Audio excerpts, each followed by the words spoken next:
Assassinations or attempts have happened to both presidents and candidates throughout American history. This video includes 15 such cases, some of which have faded over time and receive less attention. Each attempt endangers the stability of leadership and its selection, and as the significance of the presidency has grown due to growth of the executive branch and media attention, the dangers of running for office and holding the position, along with security measures, have increased.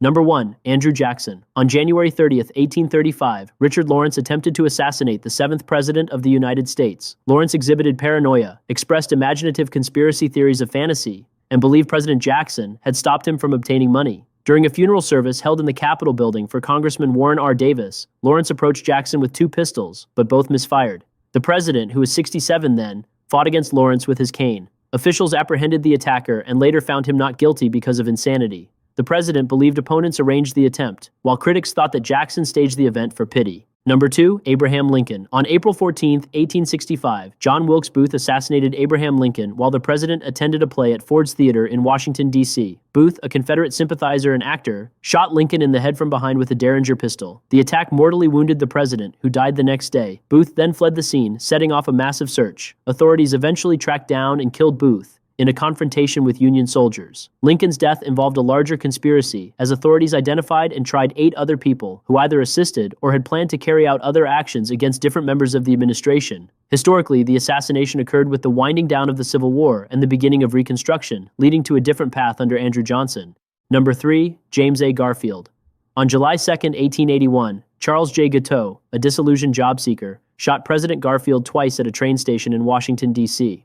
The president survived the initial shooting but ultimately succumbed to complications from his wounds a few months later. The assassination caused a national sensation but failed to increase security, as many believed it would keep the president distanced from the public. Garfield's death helped lead to the Pendleton Civil Service Act, which replaced the old patronage system of handing out jobs. Officials hanged Guiteau. Number 4. William McKinley. On September 6, 1901, the president attended the Pan American Exposition in Buffalo, New York, when anarchist Leon Czolgosz shot him. The assassin believed McKinley symbolized an unfair system. The shooting took place during a public reception, and after being rushed to the hospital for medical treatment, doctors expressed optimism about his recovery. The president's condition worsened due to infection from the bullet wounds. He passed away on September 14, 1901, making him the 3rd U.S. president assassinated. After the event, the Secret Service, which Congress designed initially to confront counterfeiting money, took up presidential protection. After being found guilty, authorities executed Czolgosz. Number 5. Theodore Roosevelt. On October 14, 1912, the former president campaigned in Milwaukee, Wisconsin. John Fleming Schrank, a man who believed the ghost of President McKinley told him to stop Roosevelt, attacked. The bullet struck Roosevelt's steel eyeglass case and a folded 50-page speech in his coat pocket, slowing it down and preventing it from penetrating deeply into his chest. Despite being wounded, Roosevelt refused to seek immediate medical attention and instead delivered his scheduled speech, which went on for 90 minutes before going to the hospital. Schrank spent the rest of his life in an institution.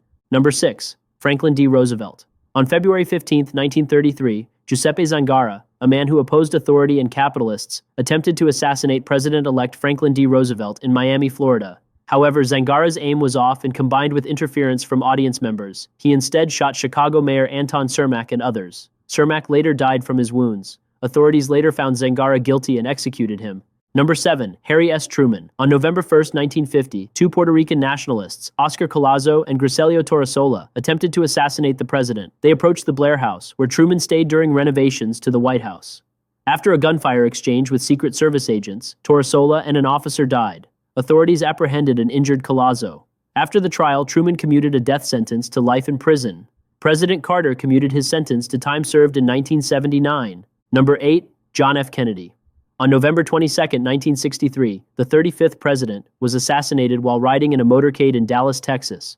Lee Harvey Oswald, a former Marine, fired the fatal shots from a 6th-floor window of the Texas School Book Depository. The shots struck President Kennedy and Texas Governor John Connally, who was also in the car. Kennedy was rushed to Parkland Hospital but was pronounced dead at 1 p.m. Oswald was later arrested for the murder of a police officer and was eventually charged with Kennedy's assassination, but was himself shot and killed by Jack Ruby before standing trial. Number 9. Robert F. Kennedy. On June 6, 1968, the New York senator, former attorney general, and brother of JFK gathered steam in the Democratic presidential nomination field and won the California primary. Shortly after celebrating his victory, he walked through the hotel kitchen. Sirhan Sirhan, a man opposed to Kennedy's position on the Middle East conflict, opened fire, killing Kennedy and increasing the need for candidate protection. Sentenced to death, The assassin had his sentence commuted to life in prison when the California Supreme Court found executions unconstitutional. Number 10. George Wallace. On May 15, 1972, the governor of Alabama, known for his earlier support for segregation, campaigned for the Democratic nomination in Maryland. Arthur Bremer craved notoriety and wanted to assassinate President Nixon, but took up the chance after following Wallace.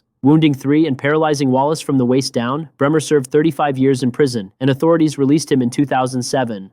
Number 11. Gerald Ford. On September 5, 1975, Lynette Squeaky Fromm, a member of the Manson family cult, attempted to assassinate the 38th president in Sacramento, California. The president shook hands with a crowd outside the state capitol building when she approached. Supposedly for environmental reasons, she pointed a .45 caliber pistol at Ford, but the gun failed to discharge. Secret Service agents quickly subdued her and placed her under arrest. After being convicted and sentenced to life in prison, officials released her in 2009. Number 12. Gerald Ford. On September 22, 1975, Ford exited the St. Francis Hotel in San Francisco, but since the earlier assassination attempt, the Secret Service kept distance between him and crowds. Sarah Jane Moore aimed a gun at the president and fired a shot but missed, and Oliver Sipple, a veteran of the Marines, lunged and grabbed her arm, saving the president, but a second shot hit a bystander. Secret Service agents swiftly apprehended her. After a conviction and life sentence, she achieved release in 2019. Number 13. Ronald Reagan. On March 30, 1981, John Hinckley Jr. attempted to assassinate the 40th president outside the Washington Hilton Hotel. As Reagan left the hotel, Hinckley, in an attempt to get the attention of a famous actress, fired 6 shots, hitting Reagan, a police officer, a Secret Service agent, and Press Secretary James Brady. The Secret Service rushed the president to the hospital, where doctors performed surgery, leading to his recovery.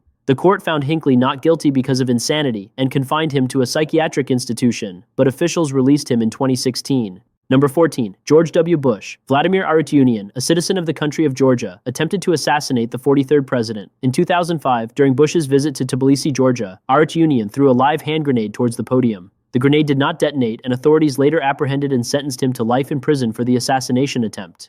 Number 15. Donald J. Trump. The former president attended a rally and spoke near Butler, Pennsylvania on July 13, 2024. 20-year-old Thomas Matthew Crooks climbed a nearby building. Audience members alerted police, but Crooks opened fire before they could stop him. The 45th president felt something hit his ear, and Secret Service agents provided cover for Trump and returned fire, killing Crooks. The attack killed 1 audience member and wounded 2 others. Crooks' life in the aftermath pointed to no obvious motivation, and authorities began investigating Secret Service procedures and how to improve protection in the future. As attention has increased on the presidency and candidates for the office, security has grown and is continually updated due to new concerns and demands made by public appearances. While some critics point out that security measures keep presidents in a bubble, detached from the public, the safety of individuals seeking or serving remains important for continuity of government and for America's well-being.